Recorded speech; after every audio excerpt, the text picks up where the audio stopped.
Defence police के खुफिया इत्तला पर डिफेंस फेज 7 और 2 में फाशी के अड्डों पर छापे, 11 खवातीन समेत 5 मर्द गिरफ्तार।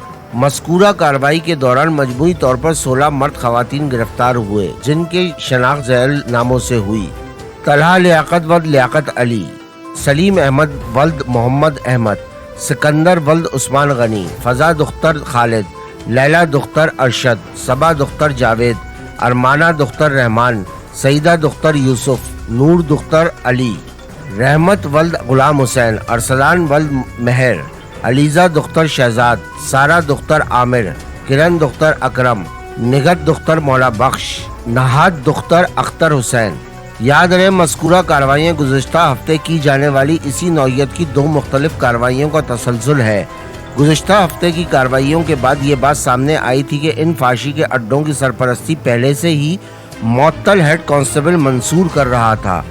मुअत्तल हेड कांस्टेबल मंसूर को मज़कूरा मज़मूम धंधे में मुलव्वस होने पर बाद अज सर्विस से डिसमिस करके इसके खिलाफ महकमाना कार्रवाई का आगाज कर दिया गया था। दौरान गिरफ्तारी 16 मर्द खवातीन के खिलाफ मुकदमात दर्ज करके मजीद तफ्तीश जारी है।